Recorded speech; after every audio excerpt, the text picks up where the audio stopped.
हज़रत अबू बकर सदीक़ रज़ी अल्लाह ताला अन्हु। आपका नाम अब्दुल्ला, कुन्नियत अबू बकर और लक़ब सदीक़ है।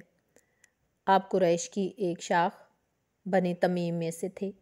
हज़रत अबू बकर सदीक़ रज़ी अल्लाह ताला अन्हु इब्तदा ही से बड़े सलीमुल फ़ितरत और रास्तबाज थे।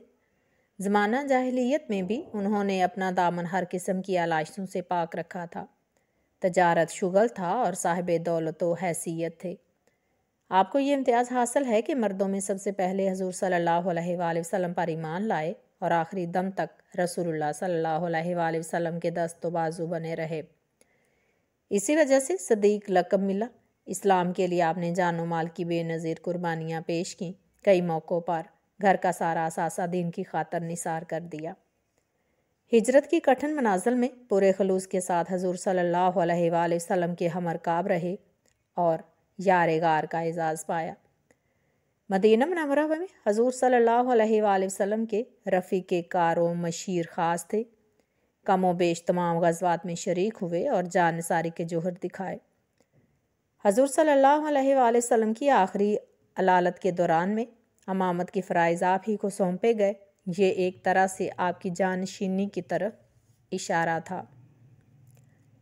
अभी हजूर सल्लल्लाहु अलैहि वसल्लम के जस्द मुबारक को स्पुर्द खाक भी नहीं किया गया था कि जानशीनी का झगड़ा उठ खड़ा हुआ और इस फितने ने ऐसी नाजुक सूरत हाल इख्तियार कर ली कि अगर इसका फौरी तौर पर कोई तदारक ना किया जाता तो ना जाने क्या गुल खिलता। और कोई बाइद ना था कि हजूर सल्लल्लाहु अलैहि वसल्लम के वसाल के साथ ही मिलत का शराज़ा हमेशा हमेशा के लिए दरहम बरहम हो जाता।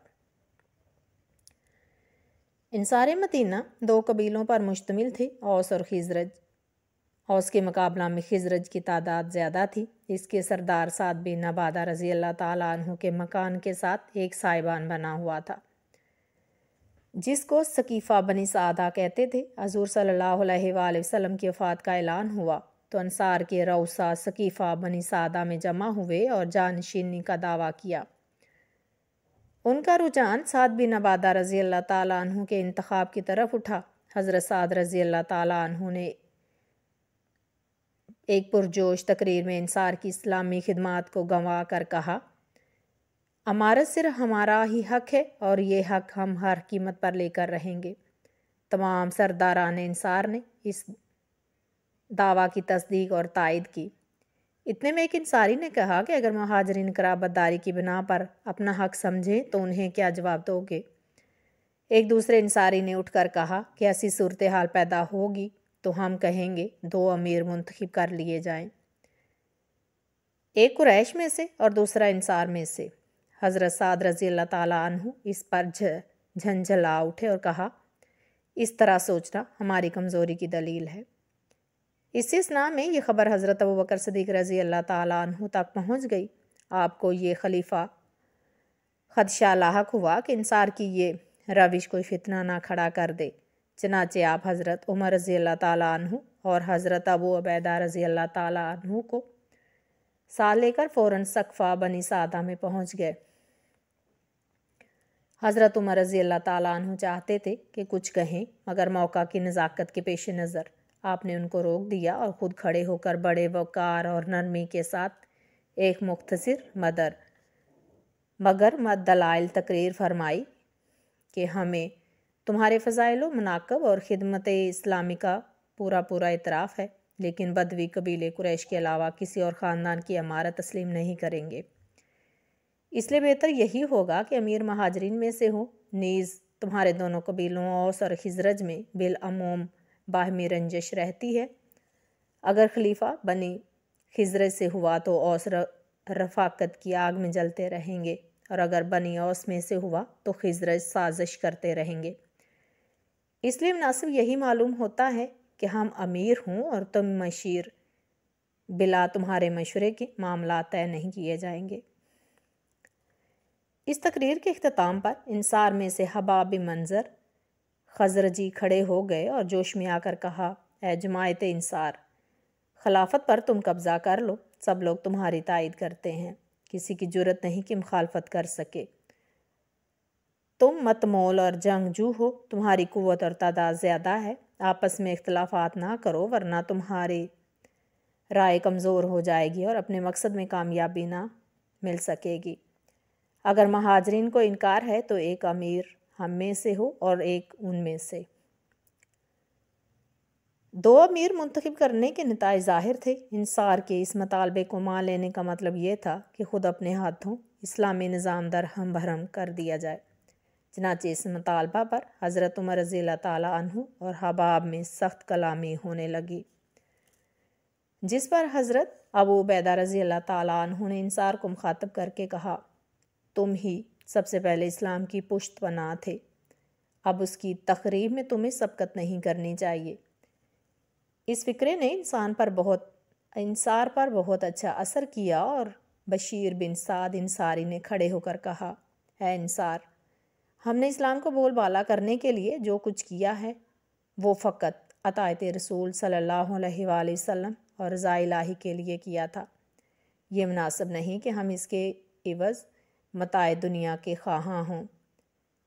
ہمیں اجر دینے والا اللہ تعالیٰ ہے۔ خلافت کی مستحق تم سے زیادہ خود حضور صلی اللہ علیہ وآلہ وسلم کی قوم ہو سکتی ہے۔ تم لوگ اللہ کا خوف کرو اور مخالفت سے باز آؤ۔ اس تقریر سے انصار کا جوش و خروش ٹھنڈا پڑ گیا اور خاموش ہو گئے۔ یہ کیفیت دیکھی تو حضرت ابوبکر صدیق رضی اللہ تعالیٰ عنہ نے فرمایا کہ عمر رضی اللہ تعالیٰ عنہ اور ابو عبید رضی اللہ تعالیٰ عنہ موجود ہیں، ان میں سے جسے تم پسند کرو اس کے ہاتھ پر بیعت کر لو۔ حضرت عمر رضی اللہ تعالیٰ عنہ اور حضرت ابو عبید رضی اللہ تعالیٰ عنہ نے بیک زبان کہا کہ آپ مہاجرین میں سب سے افضل اور محترم ہیں اور رسول اللہ صلی اللہ علیہ وآلہ وسلم کے سب سے زیادہ مقرب ہیں۔ ایسا کون شخص ہے جو آپ پر مقدم ہو اور آپ کے ہوتے ہوئے خلافت کا متولی بنے؟ یہ کہہ کر دونوں نے آپ کے ہاتھ پر بیعت کر لی۔ یہ خبر باہر پہنچی تو سب لوگ خوش ہوئے اور دوڑ دوڑ کر آپ کی بیعت کرنے لگے۔ امیر کا انتخاب عرب کے جمہوری طریقہ کے مطابق ہوا تھا، مگر سعد بن عبادہ نے بیعت نہ کی۔ حضرت صدیق رضی اللہ تعالیٰ عنہ نے ان سے کوئی تعارض نہ کیا، کیونکہ رسول اللہ صلی اللہ علیہ وآلہ وسلم کی وصیت تھی کہ انصار کی خطاؤں کو معاف کر دینا۔ ابتدا میں حضرت علی رضی اللہ تعالیٰ عنہ نے بھی بیعت نہ کی تھی، مگر 6 ماہ بعد جب حضرت فاطمہ الزہرا رضی اللہ تعالیٰ عنہ کا انتقال ہو گیا اور حضرت ابوبکر صدیق رضی اللہ تعالیٰ عنہ ماتم پرسی کے لیے حضرت علی رضی اللہ تعالیٰ عنہ کے تشریف لے گئے تو بیعت کا مسئلہ زیر بحث آیا۔ حضرت علی رضی اللہ تعالیٰ عنہ نے کہا کہ مجھے آپ سے کوئی قداوت نہیں، مگر رسول اللہ صلی اللہ علیہ وآلہ وسلم کی قرابت داری کے باعث خلافت کو اپنا حق سمجھتا ہوں۔ اس پر حضرت ابوبکر صدیق رضی اللہ تعالیٰ عنہ نے فرمایا، خدا کی قسم، میں رسول خدا کے رشتہ داروں کو اپنے رشتہ داروں سے بھی عزیز رکھتا ہوں۔ اس قسم کی کچھ اور باتیں بھی ہوئیں جن سے حضرت علی رضی اللہ تعالیٰ عنہ کا دل صاف ہو گیا اور انہوں نے آپ کی بیعت کر لی۔ بعض لوگوں کا عقیدہ ہے کہ حضرت علی رضی اللہ تعالیٰ عنہ نے عمر بھر کبھی حضرت ابوبکر صدیق رضی اللہ تعالیٰ عنہ کی بیعت نہیں کی، مگر یہ خیال تاریخی حقائق کے منافی ہے۔ منصب خلافت پر فائز ہونے کے بعد اکثر لوگوں کا خیال تھا کہ صدیق اکبر رضی اللہ تعالیٰ عنہ کو خلیفۃ اللہ کے لقب سے پکارا جائے، مگر آپ نے فرمایا کہ مجھے خلیفۃ اللہ نہیں، خلیفۃ الرسول کہا جائے۔ اگلے روز مسجد نبوی میں عام بیعت ہوئی۔ اس کے بعد حضرت ابوبکر صدیق رضی اللہ تعالیٰ عنہ نے خطبہ دیا، جس میں اس امر پر خاص زور دیا کہ اگر میں اچھا کام کروں تو مجھے مدد دو، اگر غلط رو اختیار کروں تو میری اصلاح کرو۔